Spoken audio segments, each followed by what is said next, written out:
Hello! So, this is story time with Brian.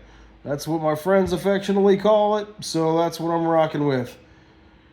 This is like a trail video that I'm making off of this TikTok, and I swear I wasn't going back to TikTok, but people like hit me up, and I want to be courteous, so I reply. I've had an influx of fake women profiles.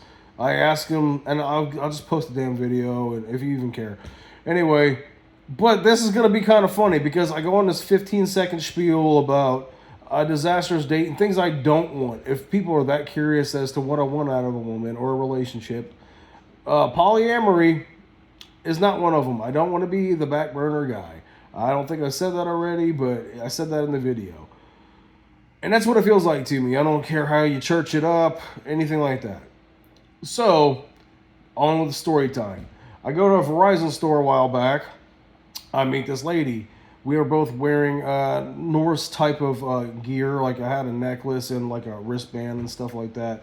First and foremost, if you really care, I'm overall Christian, but I'm not going to turn away from other things that I've learned in life, or the fact that like I have Norse like roots. It's just part of my lineage. So, oh well. And I've like hopefully like I'll get some crazy comments about that.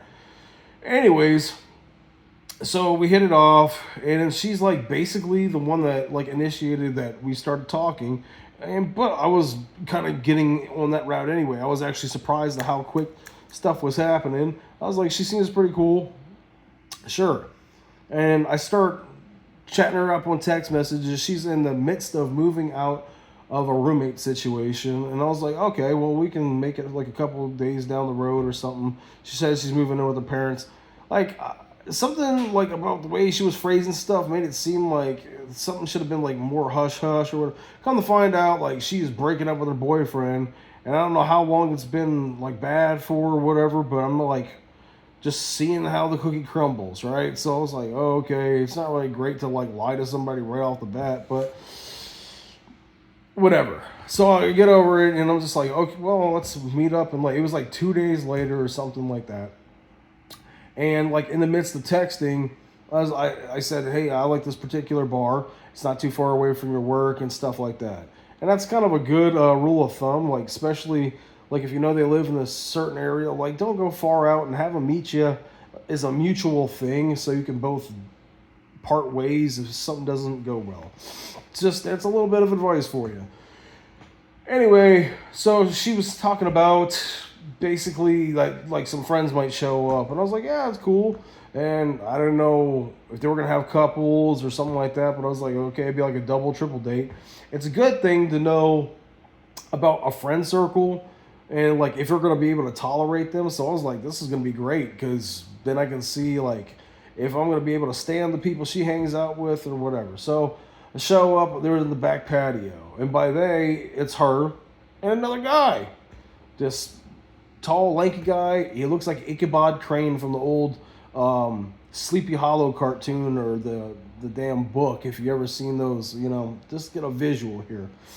So I start asking questions, just like, hey, so what do you do for a living and stuff? And he's like, I make jewelry for the Jewelry Network, and I do it at home, and blah blah blah. I was just like, okay, well, it's good that you're proud of what you do and stuff.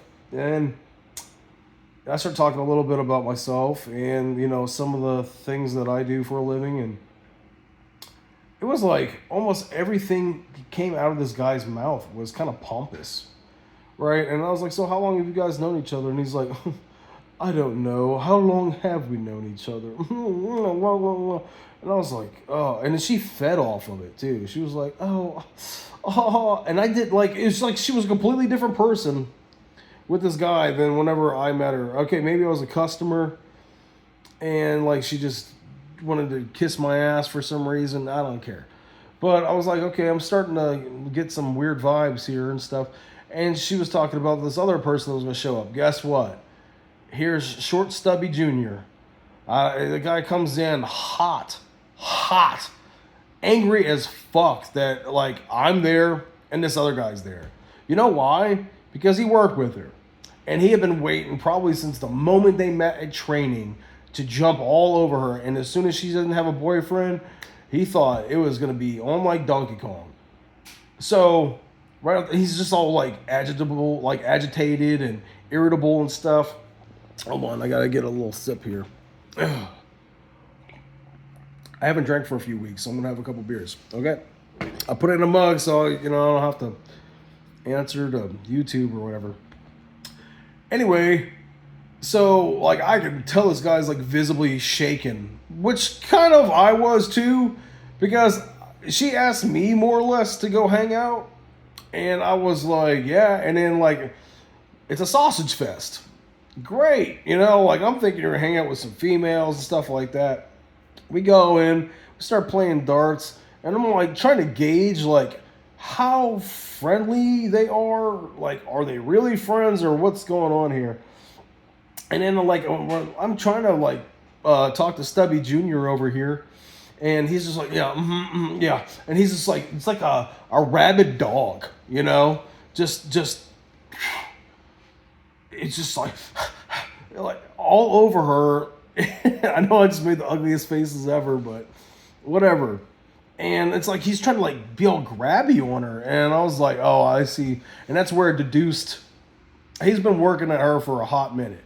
Then Skeletor over here is just, he's just wafting in his brilliance of just like anything he says, and it's just he's just so intelligent and just walks on a fucking air, a cloud or whatever, right? Okay, so I'm just, what is going on here? And they, like, the little Stubby Jr. guy's, like, starting to try to grab her around her waist, and she's not even pulling away. She's just like, yeah. And I was like, so, was this supposed to be our date or everyone's date? And I didn't say that out loud, but they started talking about it because she just got out of this relationship. That, like, the skinny guy talked about him being in a polyamorous relationship, and it just worked out for him.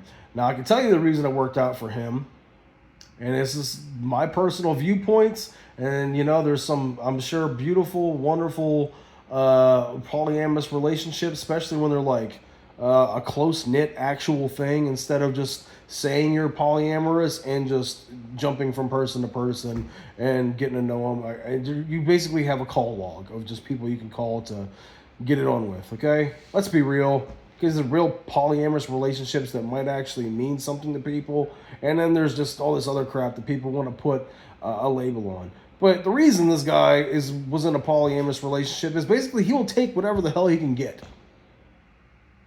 With his pompous attitude and his appearances and stuff. Like, I'm sorry.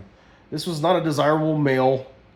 And I'm sure he had some kind of intrigue or whatever. But also when you're getting like super high with people, which he looked like he got high on all kinds of stuff. And getting drunk. When people get in the mood, let's just be real. Let's just call it what it is. So, yeah, I can see where he would just take any polyamory or anything at all. And I was like, oh, okay. And she's like, yeah, well, that's kind of what I'm thinking about. And I was like, now I'm starting to get a better picture of this. And, like, I'm trying to think about, like, how am I going to, like, back up out of this? We're playing pool in the non-smoking area. And it's quiet over there. And, like, she's, like, trying to, like, talk to me and, like, kind of rub up on me. While this other guy's basically, little Stubby Jr. over here's grabbing around her waist. And it's like, yeah, like, oh. Like he owns her or something. And I was like, yeah, okay, just don't touch all over me, because I'm just like trying to play this pool right now with your Ichabod Crane looking dude. And yeah, I just really wanted to finish that pool game and get the fuck up out of there. And I just let him win. I think I just like scratched the 8-ball or something like that. And, I was talking a little bit more about the Norse thing, because he asked something. He's like, so do you know? And he asked me, like, one of the most obscure ones. It wasn't like Helheim or, like, Jotnar or where the giants come from, or Midgard or anything like that. It was just, like, some obscure crap. And he was like, oh, and they like laughed at me.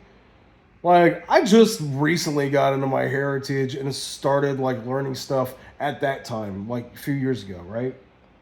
And I was like, wow, that was the last straw for me. Like, I'm gonna punch you right in your ugly, emaciated face. Because, like, I'm not perfect, but people need to be put in check. And when you're, like, outright rude, you know when you are. So I'll use words first, and then whatever happens after that happens, you know? And that's just me.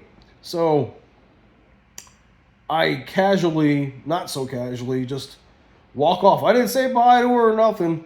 I just got another beer and I sat at the bar because I figure between Stubby Jr. and Ichabod Crane, they are probably just going to get it on in the bathroom or a car or something and just leave me be. But then she had the audacity to come with her and her man posse and be like, is everything okay? Are you being all right? And I was like, yeah, I'm good. Just go home with those two.